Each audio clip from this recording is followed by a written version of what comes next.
La mañana de marzo en Toledo transcurría con la tranquilidad habitual cuando las campanas de la iglesia de San Román comenzaron a doblar con ese tono solemne que todos conocían demasiado bien. Miguel Rodríguez, de 8 años, caminaba de la mano de su padre Carlos hacia el templo, pero algo en su interior le gritaba que algo terrible estaba a punto de suceder. Sus pasos se volvían más lentos mientras se acercaban al edificio de piedra centenaria que había visto crecer a generaciones de toledanos. El pequeño vestía su mejor traje negro, el mismo que había usado en la comunión de su primo el año anterior, pero ahora le parecía extraño y pesado sobre sus hombros. Carlos apretaba su mano con una fuerza que Miguel nunca había sentido antes, y cuando levantó la vista hacia el rostro de su padre, vio algo que le heló la sangre, lágrimas que intentaban contenerse y una expresión de pánico mal disimulada. Sus ojos, normalmente cálidos y seguros, parecían los de un animal acorralado. «Papá, ¿por qué no puedo ver a mamá?», preguntó Miguel por enésima vez esa mañana, su voz apenas un susurro que se perdía entre el murmullo de los vecinos que se congregaban en la plaza. Carlos se detuvo bruscamente, sus ojos evitando la mirada inquisitiva de su hijo. «Ya te lo expliqué, Miguel. El accidente fue muy grave. No sería bueno para ti recordarla así», pero las palabras sonaban ensayadas, como si las hubiera repetido tantas veces que habían perdido todo significado auténtico. Miguel tenía una memoria extraordinaria, casi fotográfica, que le permitía recordar cada detalle de las últimas semanas con una claridad que a veces lo asustaba. Recordaba perfectamente cómo su madre, la doctora Isabel Rodríguez, había salido esa mañana de casa con su bata blanca impecable y su perfume de jazmín, que siempre dejaba un rastro sutil en el pasillo. Recordaba también que había murmurado algo sobre irregularidades en el hospital mientras buscaba unos documentos en su escritorio, con una expresión preocupada que Miguel nunca había visto antes. Sus manos, siempre tan seguras al curar a sus pequeños pacientes, temblaban ligeramente mientras revolvía papeles. La iglesia estaba repleta de gente cuando llegaron. Miguel reconoció a casi todos: la señora Martínez de la panadería, que siempre le daba magdalenas extra; el doctor Herrera, que atendía en la farmacia y conocía el nombre de todos los niños del barrio. Incluso su profesora Elena había venido, con sus ojos enrojecidos por el llanto. Todos lo miraban con esa expresión de lástima que tanto detestaba, como si fuera un animal herido que necesitaba protección. Sus susurros se interrumpían cuando él pasaba, creando bolsas de silencio incómodo que lo seguían como sombras. Al frente del altar, un ataúd de madera oscura permanecía cerrado, rodeado de flores blancas que llenaban el aire con un aroma demasiado dulce que le provocaba náuseas. Las coronas funerarias formaban un jardín artificial que contrastaba violentamente con la vida que Miguel asociaba con su madre. Había rosas blancas, su flor favorita, pero también claveles y lirios que ella detestaba. ¿Quién eligió estas flores?, se preguntaba Miguel, notando inconsistencias que los adultos parecían pasar por alto. «¿Por qué está cerrado?», insistió Miguel, su voz elevándose por encima de los susurros. «Quiero ver a mamá. Quiero decirle adiós». Carlos lo levantó en brazos, intentando calmarlo, pero Miguel se removía inquieto. Había algo profundamente perturbador en toda esa escena, algo que su intuición infantil captaba, pero que no sabía expresar con palabras.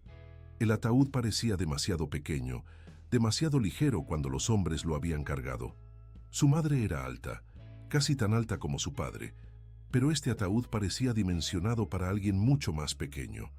El padre Andrés comenzó la ceremonia con su voz grave y pausada, hablando de la vida ejemplar de Isabel, de su dedicación a los niños enfermos del Hospital Virgen del Valle, de cómo había tocado tantas vidas en sus 35 años.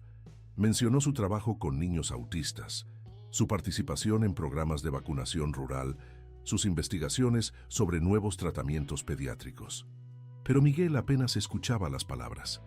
Su atención estaba completamente fija en ese ataúd que permanecía obstinadamente cerrado. Durante toda la ceremonia, Miguel observó cuidadosamente las reacciones de los adultos a su alrededor. Su abuela Carmen, Sentada en la primera fila, lloraba en silencio, pero algo en su expresión le pareció extraño al niño. No era solo tristeza lo que veía en sus ojos arrugados, había también una especie de confusión, como si ella tampoco entendiera completamente lo que estaba sucediendo. Sus dedos arrugados tocaban constantemente el rosario que llevaba al cuello, pero sus labios no se movían en oración. Cuando sus miradas se cruzaron, la anciana le dedicó una sonrisa temblorosa que no logró tranquilizarlo. También notó cómo varios colegas de su madre del hospital intercambiaban miradas extrañas. La enfermera Rosa, que siempre había sido especialmente cariñosa con Miguel cuando visitaba a su madre en el trabajo, evitaba completamente su mirada. El doctor Herrera, que conocía a Isabel desde la universidad, parecía incómodo y se marchó inmediatamente después de la ceremonia sin acercarse a dar el pésame. Estos pequeños detalles se acumulaban en la mente observadora de Miguel como piezas de un rompecabezas que no conseguía resolver.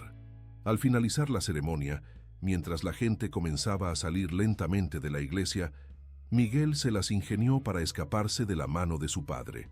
Corrió hacia el ataúd con la determinación que solo puede tener un niño convencido de que los adultos están equivocados. ¡Mamá!, gritó, golpeando la madera pulida con sus pequeños puños. ¡Mamá, sé que me puedes oír! Por favor, respóndeme. Sus golpes resonaban con un sonido hueco que le confirmó sus sospechas. Lo que fuera que estuviera dentro de ese ataúd no era su madre. El escándalo fue inmediato. Carlos lo alcanzó en segundos, levantándolo del suelo mientras Miguel pataleaba y gritaba. «No es ella, no es mamá, algo está mal». Sus palabras resonaron en las bóvedas de piedra de la iglesia, creando un eco que parecía multiplicar su desesperación. Los invitados se detuvieron, algunos con expresiones de shock, otros de compasión, pero Miguel notó que varios intercambiaban miradas de incomodidad que no sabía interpretar. El padre Andrés se acercó rápidamente, intentando calmar la situación con palabras suaves sobre el dolor y la incomprensión infantil. Carlos llevó a Miguel fuera de la iglesia, susurrándole promesas vacías sobre que todo estaría bien, que el tiempo curaría su dolor.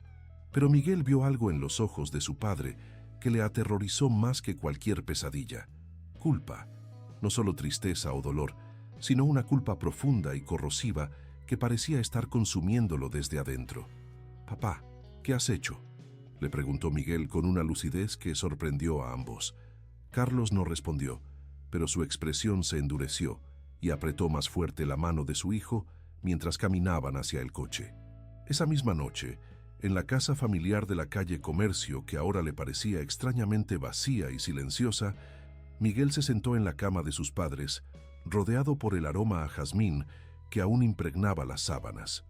Su padre había salido a recibir a los vecinos que traían comida y condolencias, dejándolo solo por primera vez en semanas. La casa, que siempre había sido un refugio cálido y acogedor, ahora se sentía como un museo de recuerdos que no podía tocar.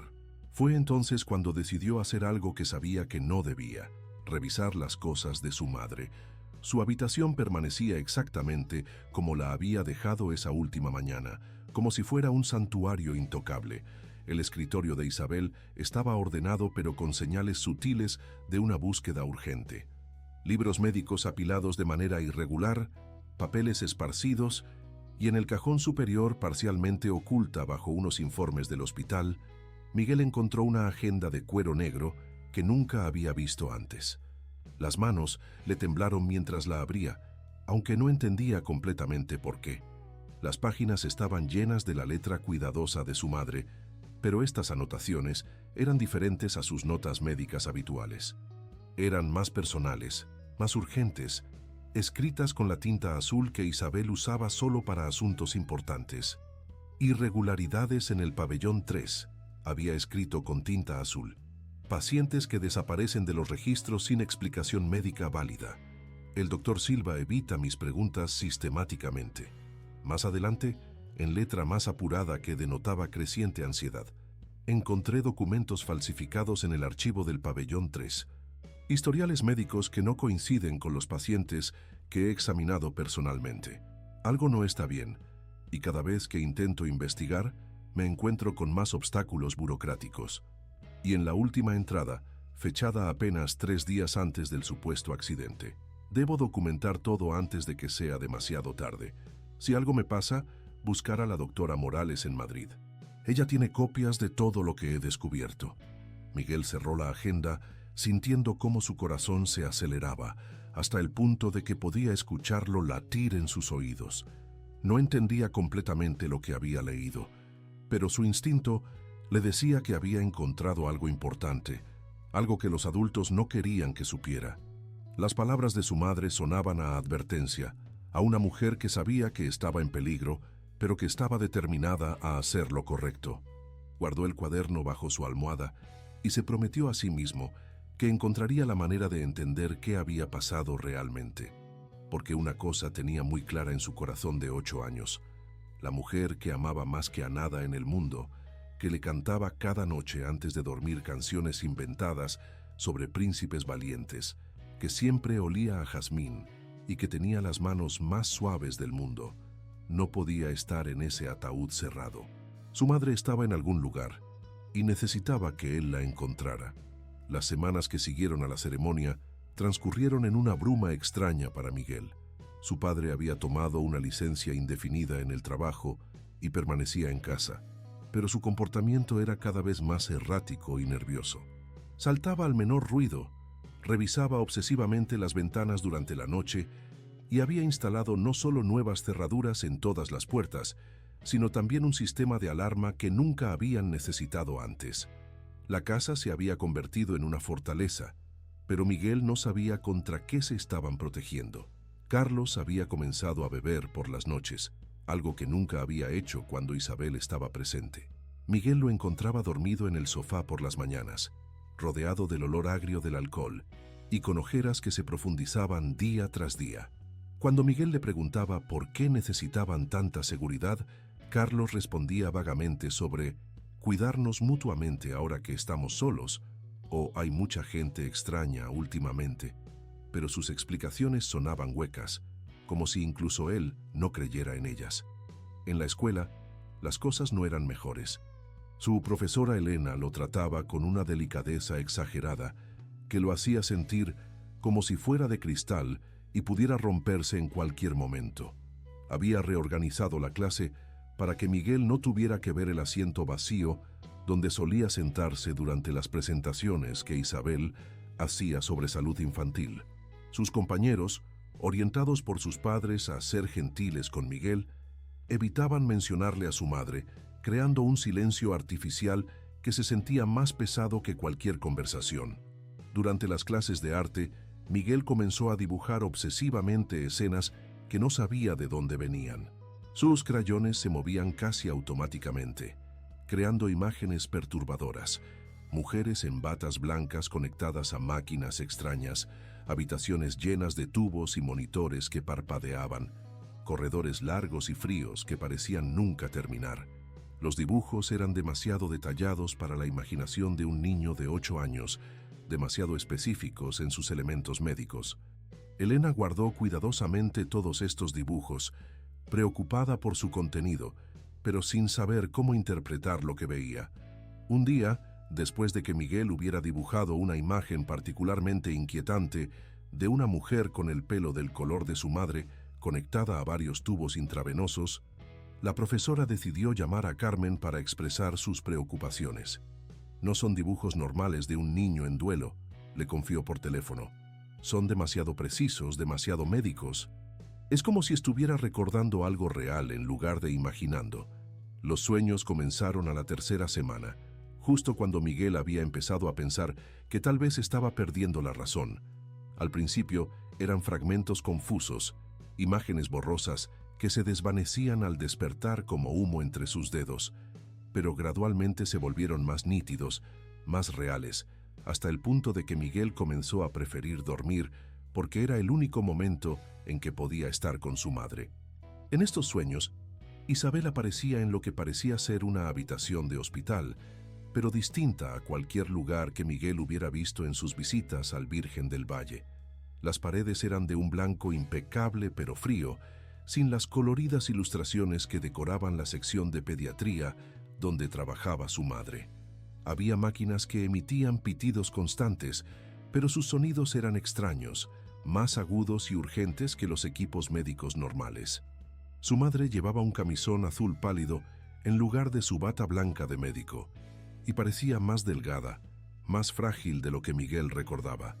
Lo más perturbador de estos sueños era que su madre parecía completamente consciente de su presencia. No era como otros sueños donde las personas actúan de manera extraña o inconsistente.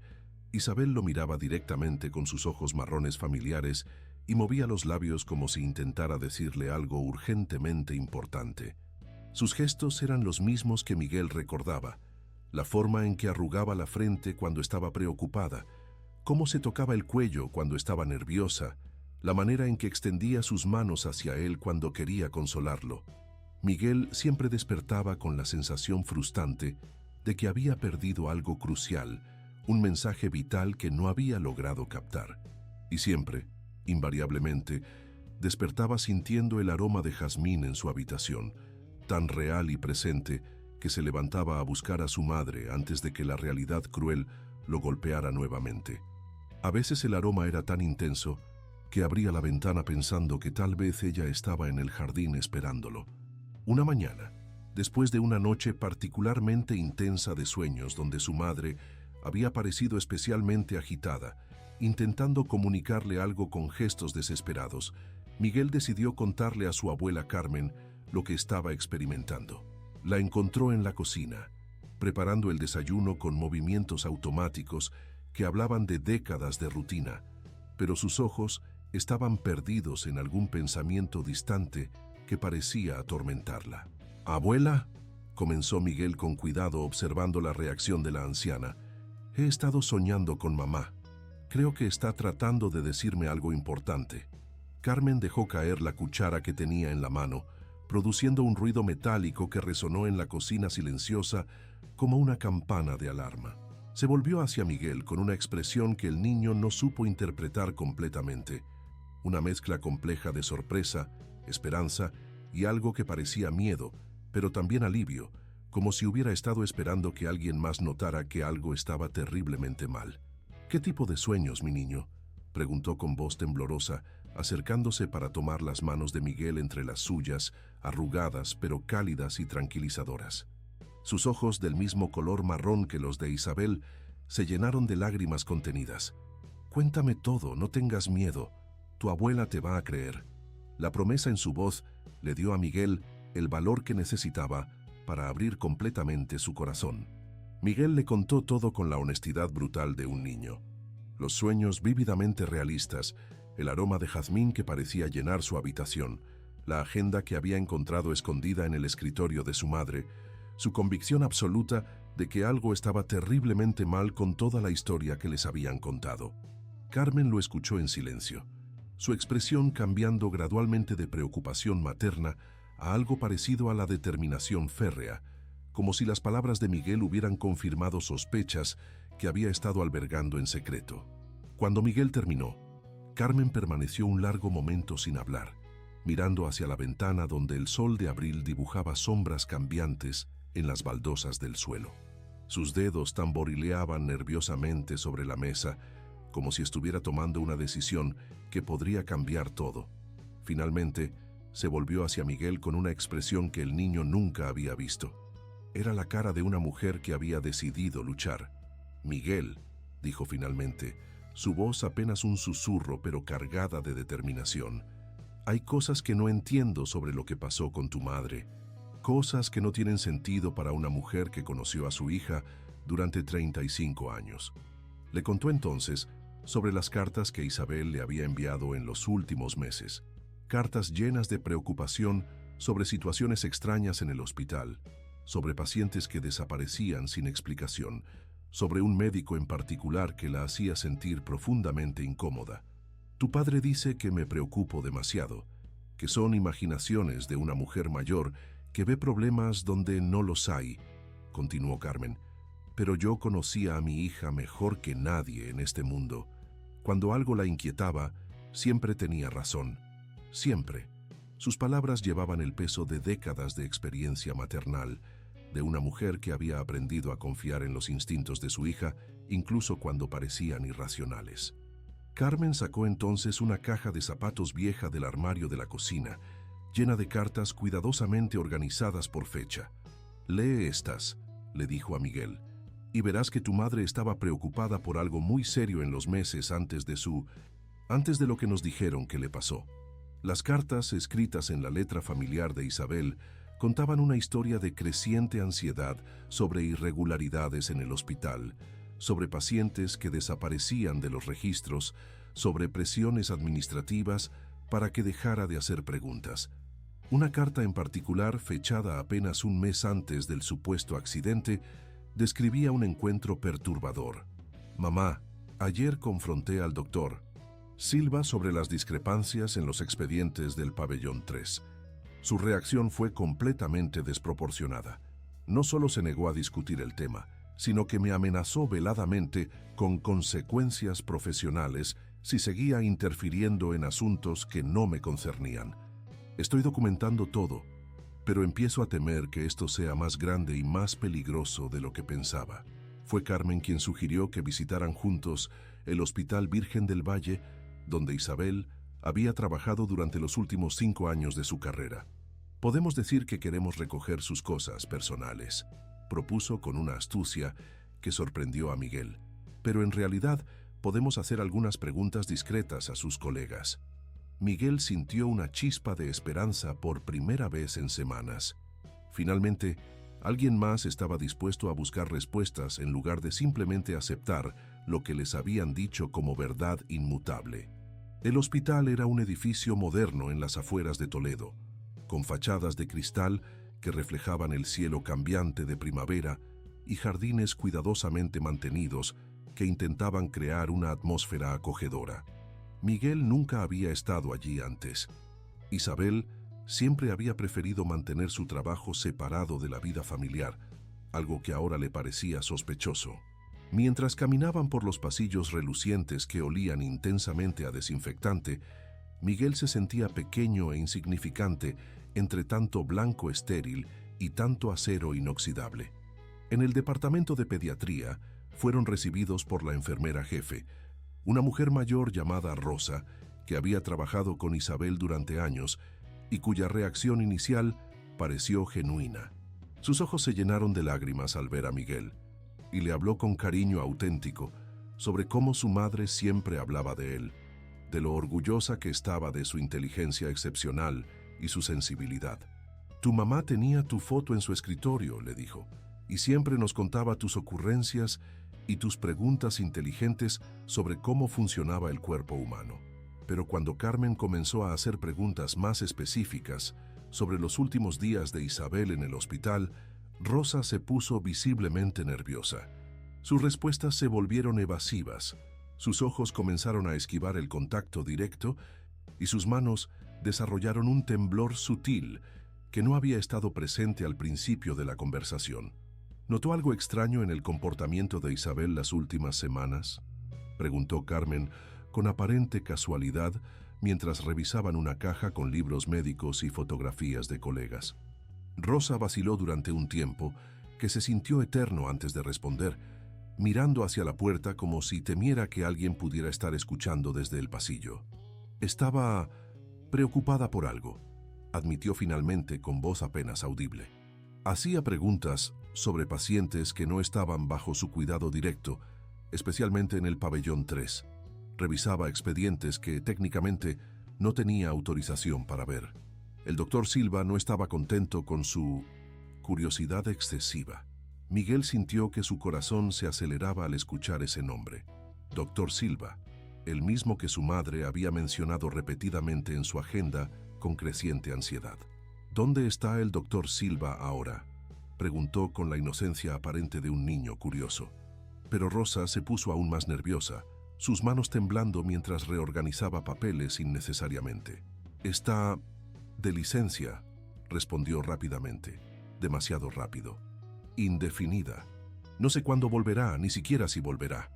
Pero algo en su manera de evitar completamente sus ojos mientras hablaba le dijo a Miguel que la enfermera sabía mucho más de lo que estaba dispuesta a admitir.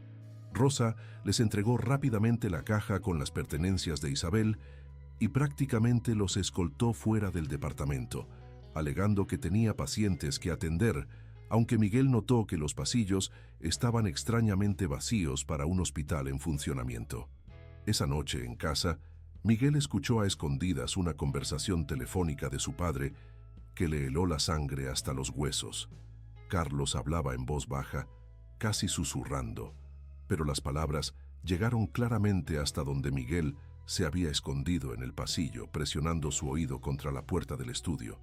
«No puedo seguir con esto mucho más tiempo», decía su padre con una voz quebrada que Miguel nunca había escuchado antes. «El niño hace demasiadas preguntas. Su abuela también está empezando a sospechar. ¿Qué pasa si descubren la verdad?»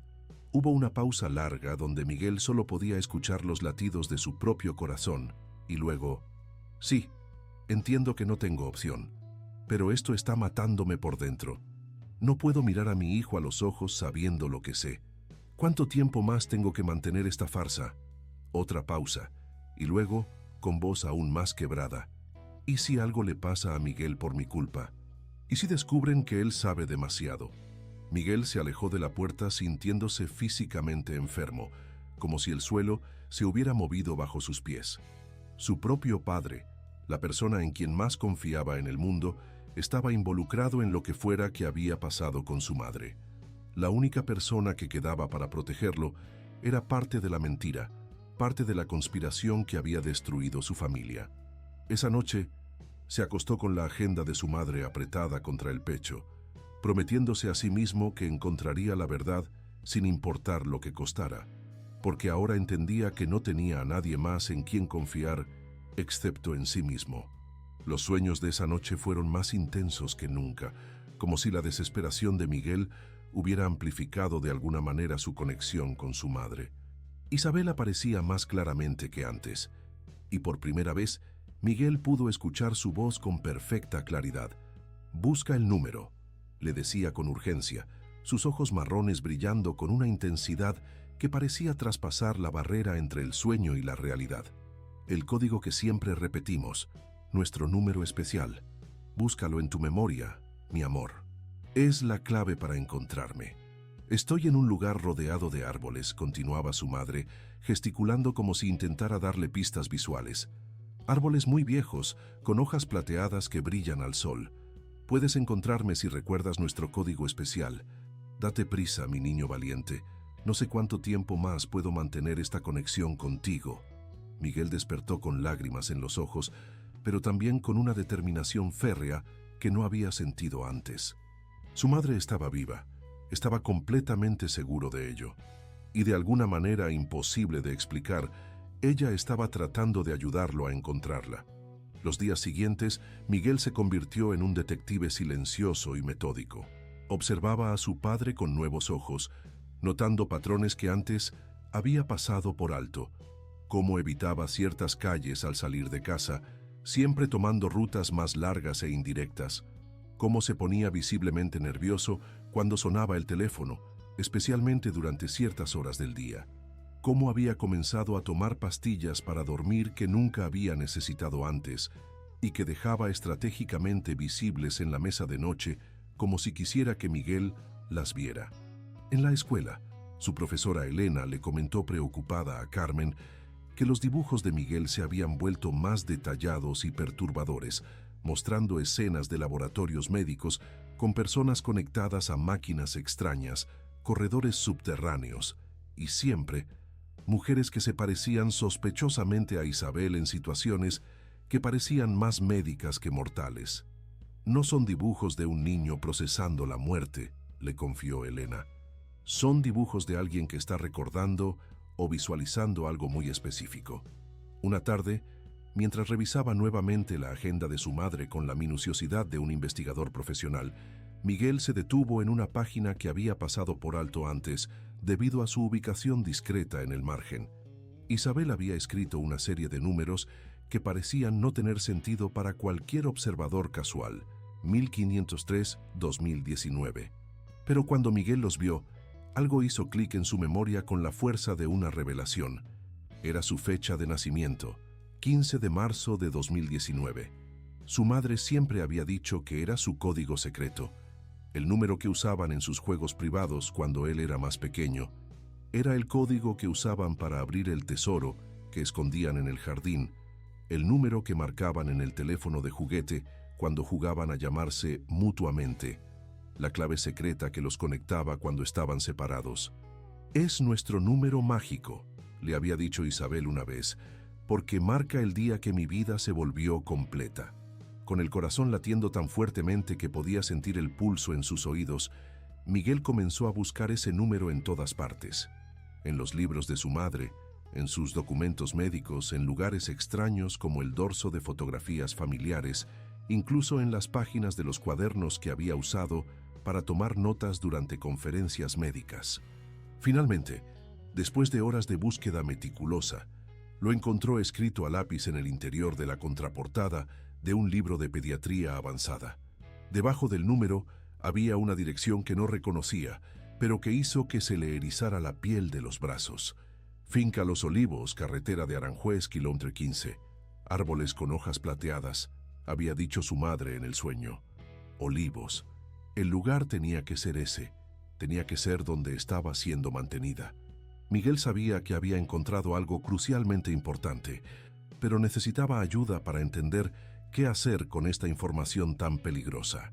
Carmen era su única aliada verdadera, pero incluso a ella le resultaría difícil actuar basándose únicamente en la intuición de un niño de 8 años y en sueños que podrían parecer fantasías para cualquier adulto escéptico.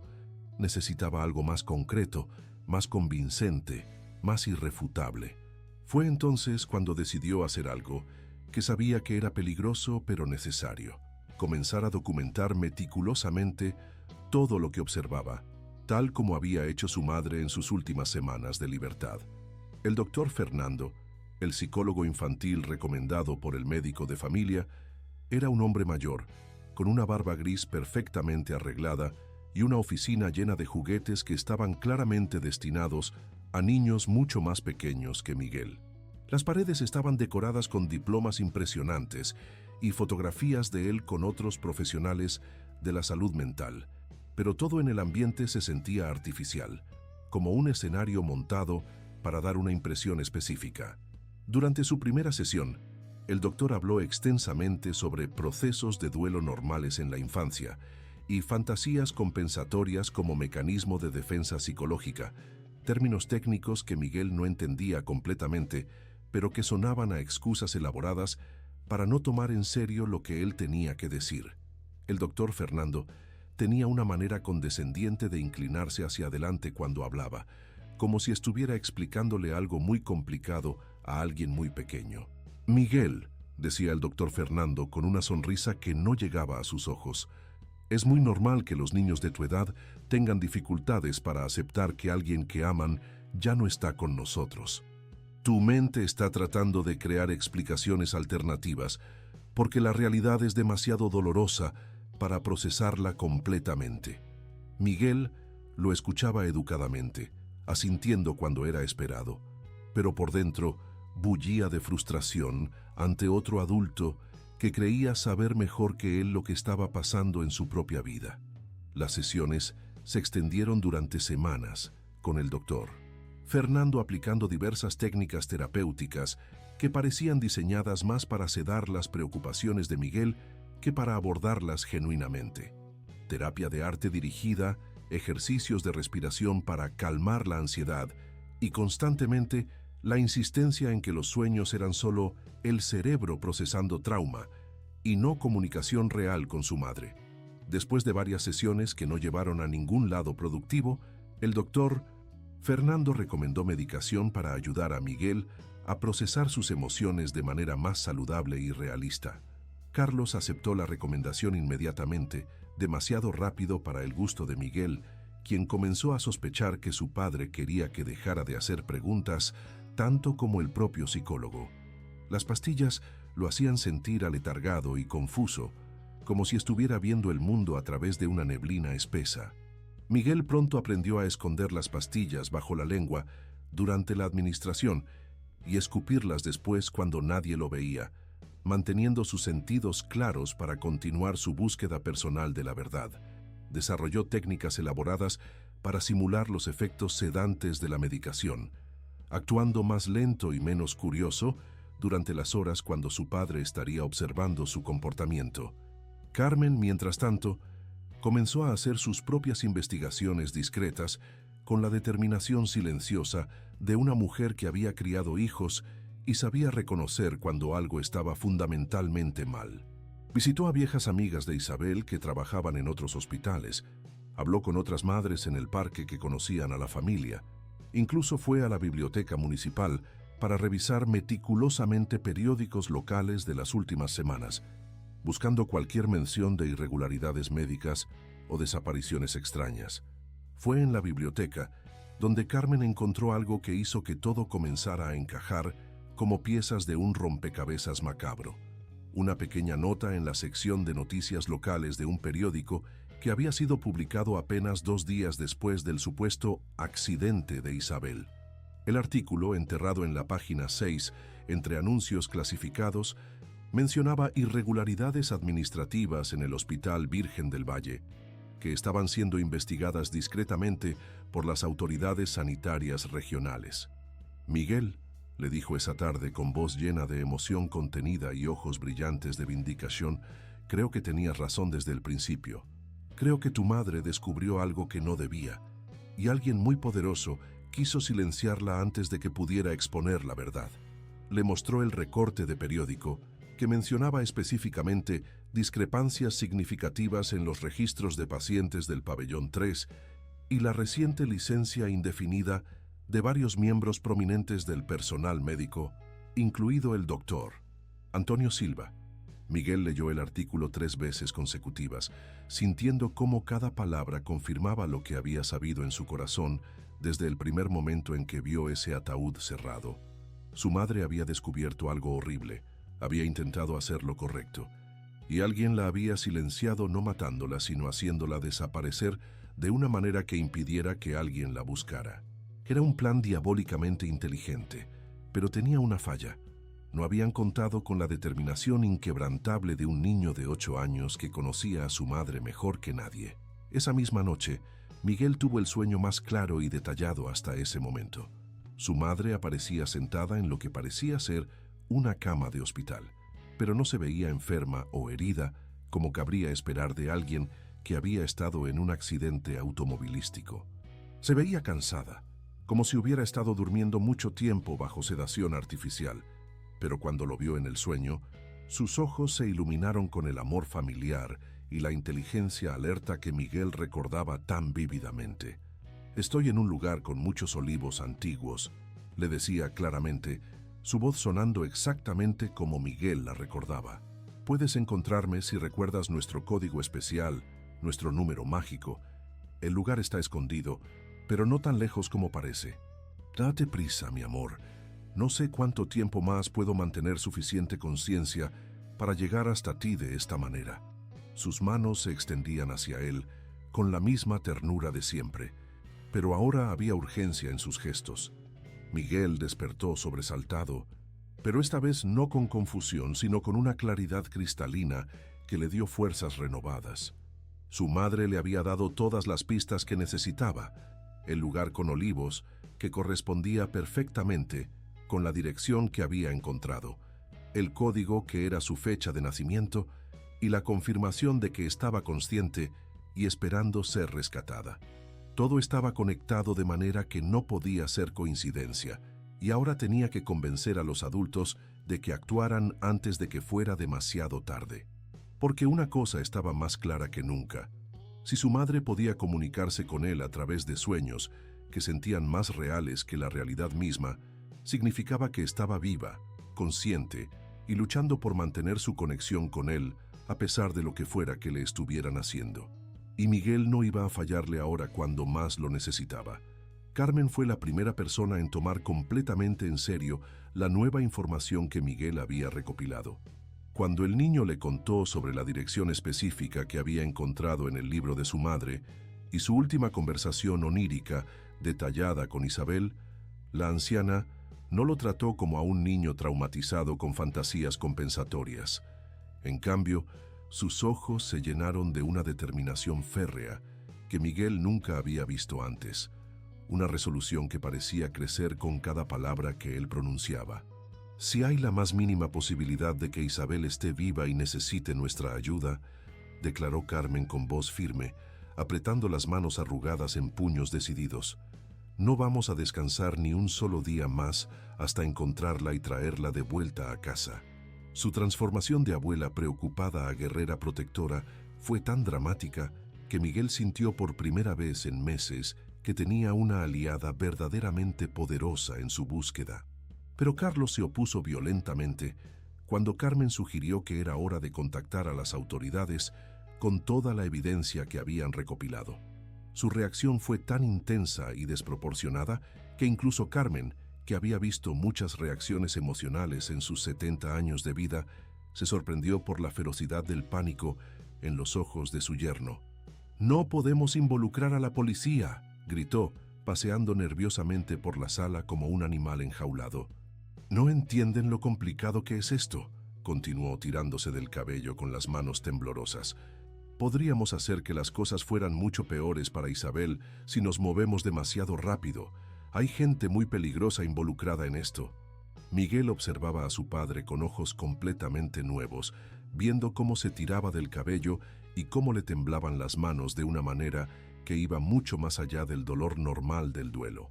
Era evidente que Carlos sabía mucho más de lo que había admitido durante todos estos meses. Carmen, con la sabiduría de una mujer que había criado hijos y reconocía el miedo culpable cuando lo veía, no se dejó intimidar por la explosión emocional de Carlos.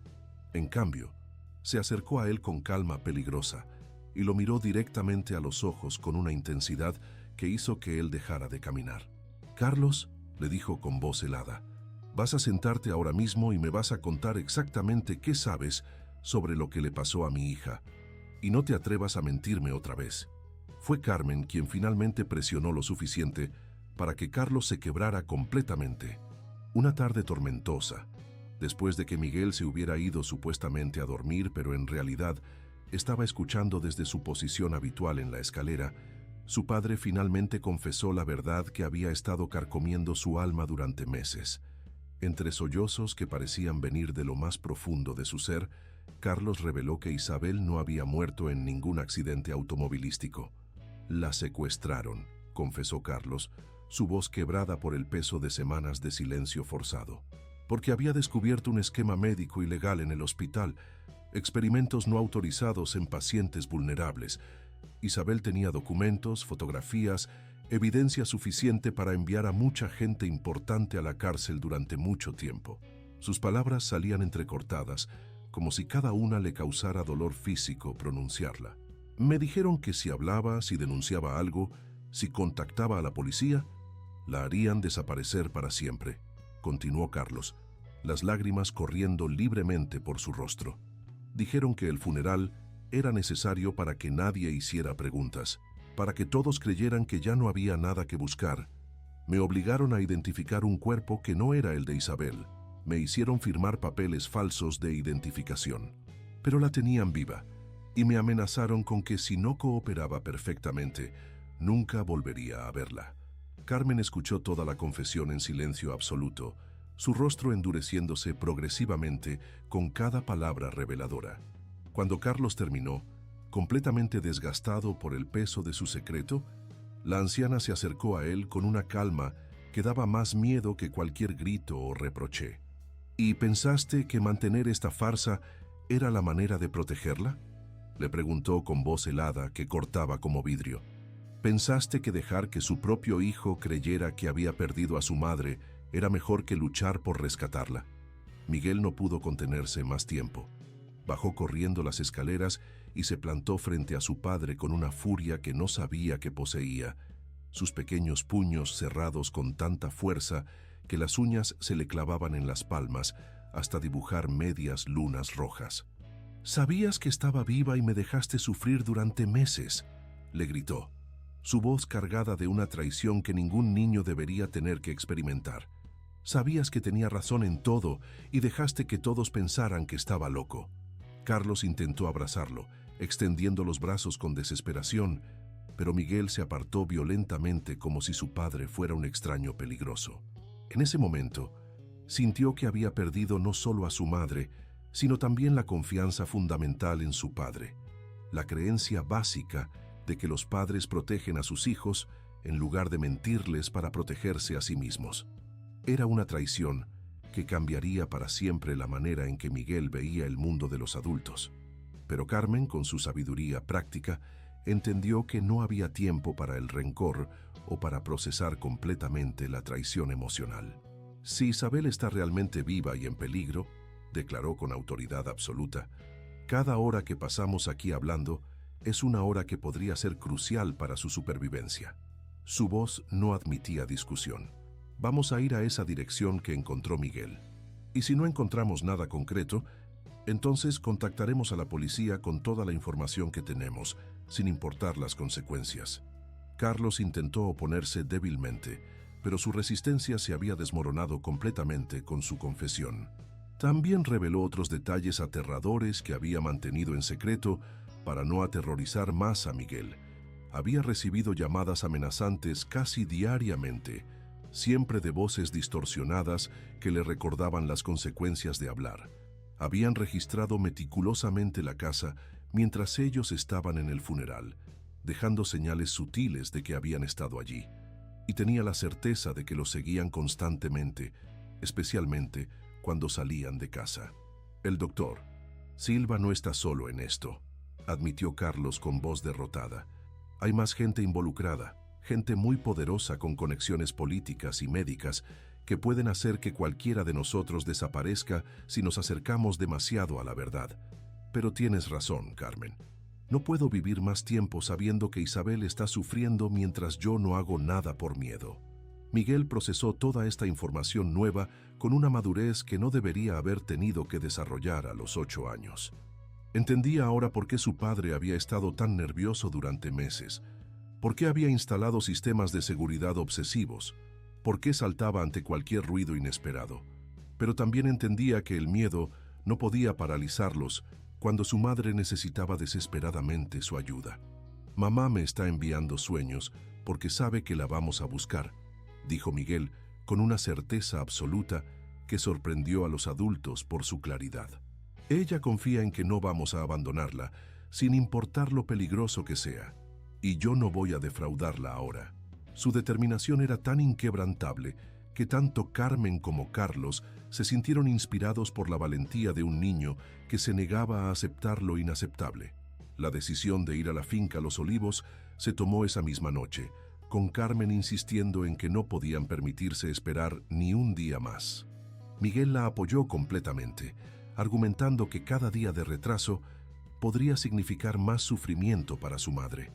Carlos, vencido finalmente por la culpa abrumadora y la presión inquebrantable de su familia, accedió a acompañarlos, pero con la condición absoluta de que primero contactaran discretamente a un amigo suyo en la Guardia Civil que pudiera ayudarlos profesionalmente si las cosas se ponían peligrosas.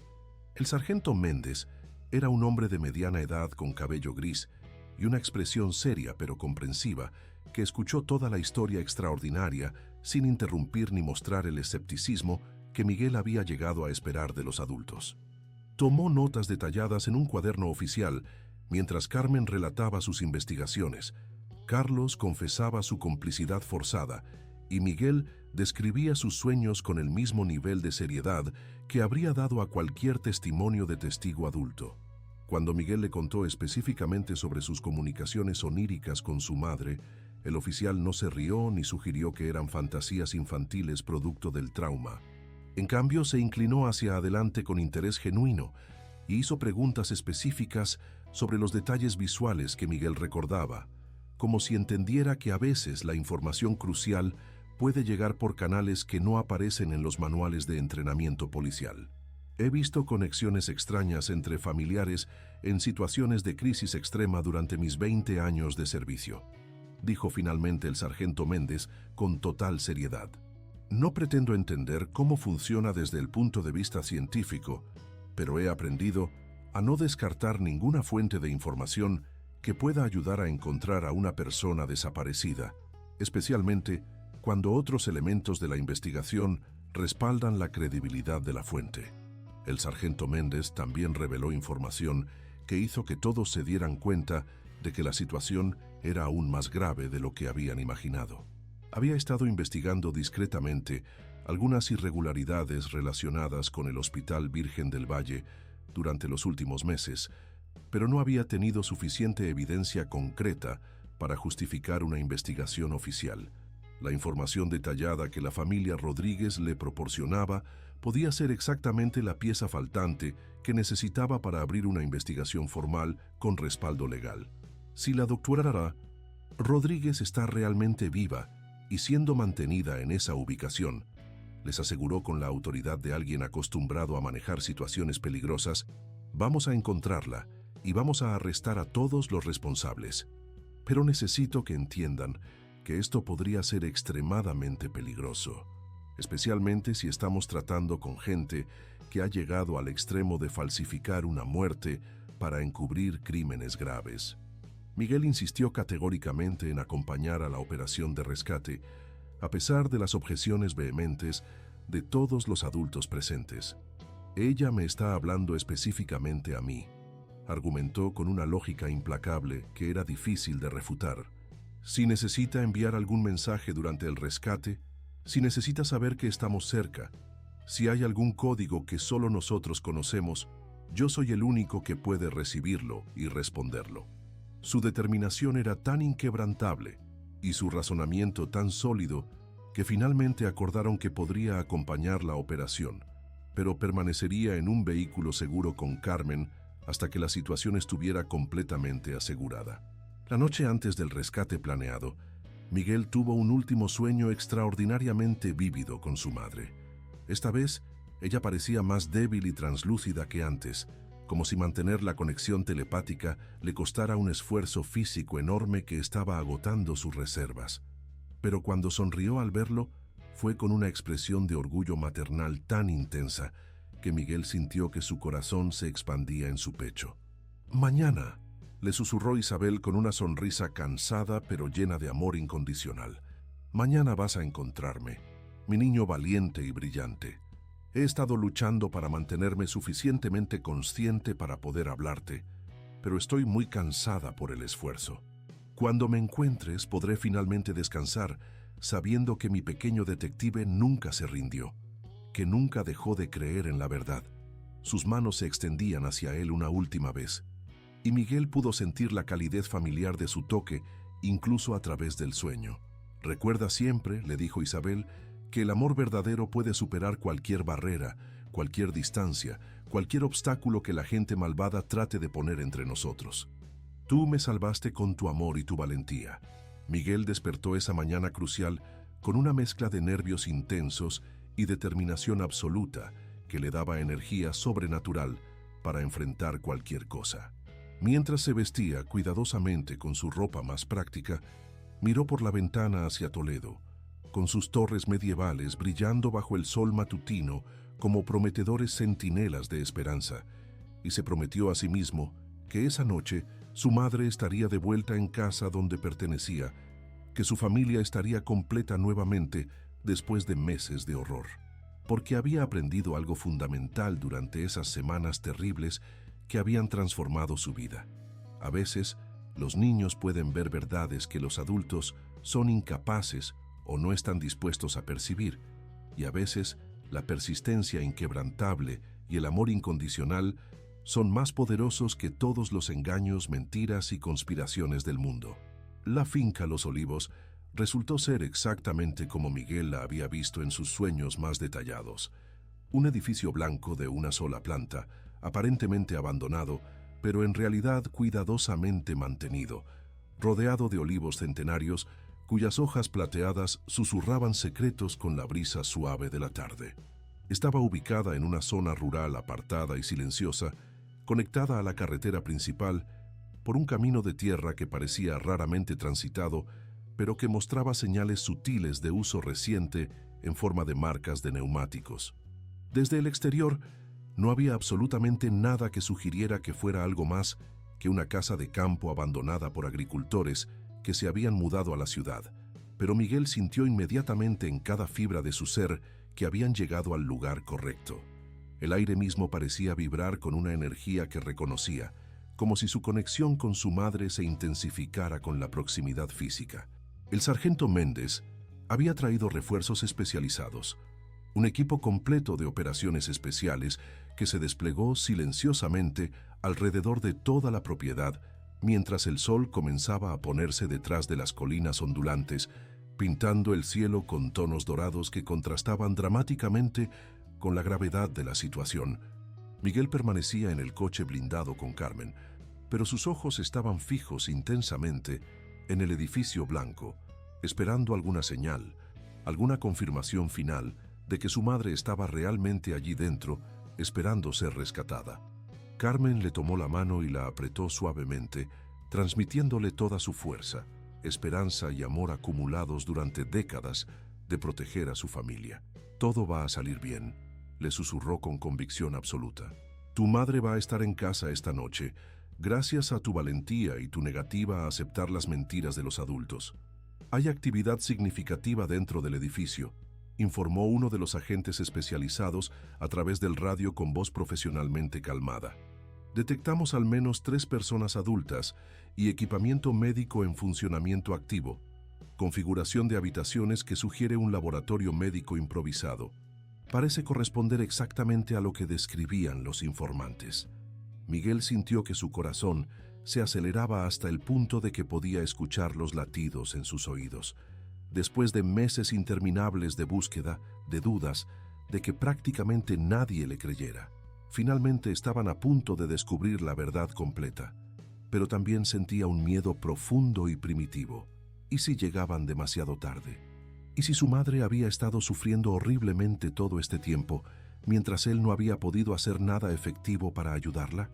¿Y si los captores habían decidido que mantenerla viva era demasiado peligroso? Estos pensamientos aterradores se arremolinaban en su mente mientras observaba a los agentes prepararse para el asalto coordinado. La operación se ejecutó con precisión militar impecable. Los agentes entraron simultáneamente por diferentes accesos estratégicos, neutralizando a los 3 hombres que encontraron dentro antes de que pudieran destruir evidencia crucial o hacer daño a cualquier víctima que pudiera estar presente en las instalaciones. Miguel escuchó todo el desarrollo a través del radio de comunicaciones, cada comando militar, cada confirmación de seguridad, sintiendo cómo los minutos se alargaban como horas eternas hasta que finalmente escuchó las palabras que había estado esperando durante meses de agonía. «Encontramos a 5 mujeres en el sótano subterráneo», reportó la voz del líder del equipo, crispada por la estática, pero clara en su contenido. «Todas están sedadas artificialmente, pero vivas y con signos vitales estables. Necesitamos ambulancias especializadas inmediatamente». Y luego, después de una pausa que pareció durar una eternidad, pero que probablemente fue solo segundos, confirmamos positivamente la identidad de la doctora Isabel Rodríguez. Está consciente intermitentemente y preguntando específicamente por su hijo Miguel. Miguel salió del coche antes de que nadie pudiera detenerlo, corriendo hacia el edificio con Carmen pisándole los talones a pesar de su edad. Carlos había llegado en otro vehículo policial y también corría hacia la entrada principal, las lágrimas corriendo libremente por su rostro mientras gritaba el nombre de su esposa.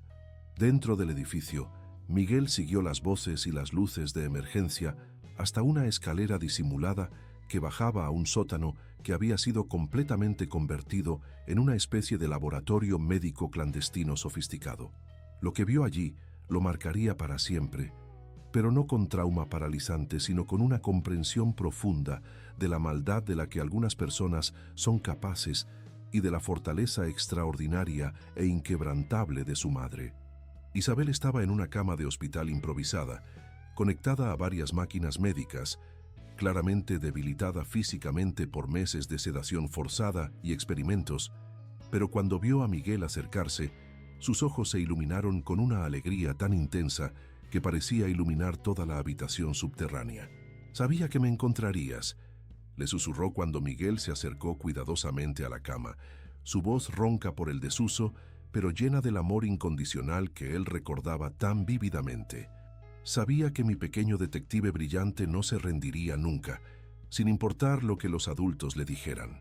Miguel tomó su mano delgada, notando cómo los dedos de su madre, aunque adelgazados por la pérdida de peso forzada, seguían siendo suaves y cálidos, exactamente como recordaba en sus mejores memorias.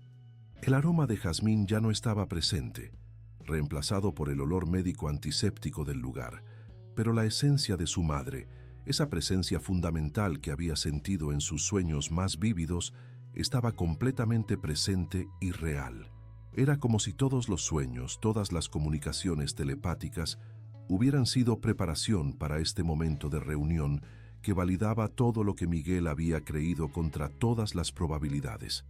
Isabel le contó más tarde, durante los largos meses de su recuperación gradual pero completa, cómo había logrado mantener algún nivel de consciencia intermitente a pesar de la sedación constante y controlada que le administraban. «Pensaba en ti cada momento que podía mantenerme despierta», le explicó con lágrimas en los ojos.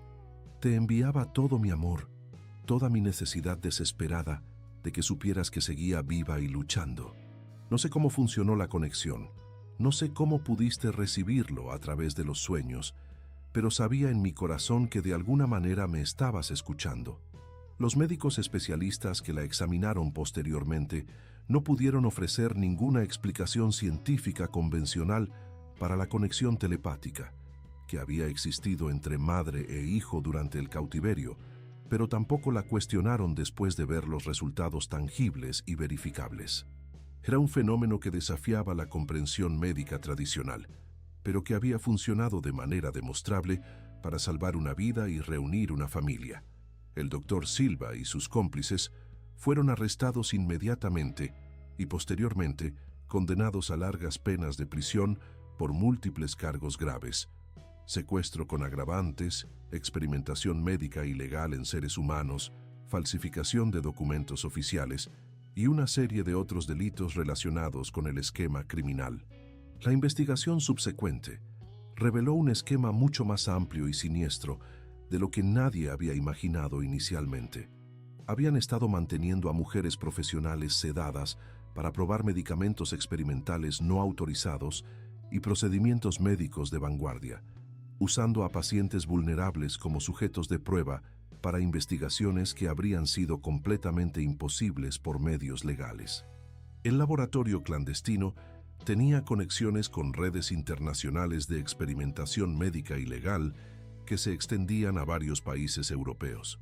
Carlos enfrentó sus propias consecuencias legales significativas por complicidad, pero recibió una sentencia considerablemente reducida, debido a las circunstancias extremas de chantaje y amenazas bajo las cuales había sido forzado a actuar. Su relación con Miguel y Carmen necesitó muchos meses de terapia familiar intensiva para sanar las heridas profundas, pero eventualmente lograron reconstruir la confianza fundamental que se había roto durante esos meses terribles de secretos y mentiras. Miguel aprendió gradualmente a perdonar a su padre, llegando a entender que Carlos había actuado desde el miedo paralizante más que desde la maldad intencional. El perdón no llegó rápidamente ni fácilmente, pero con tiempo y terapia profesional, Miguel desarrolló una comprensión madura de las complicadas decisiones que los adultos a veces se ven forzados a tomar en situaciones imposibles. La recuperación física y emocional de Isabel fue lenta pero constante y completa. Los meses de sedación artificial habían debilitado significativamente su cuerpo, requiriendo fisioterapia intensiva y rehabilitación médica, pero su mente permaneció tan afilada e inteligente como siempre. Regresó gradualmente a su trabajo en pediatría, ahora con una perspectiva completamente renovada.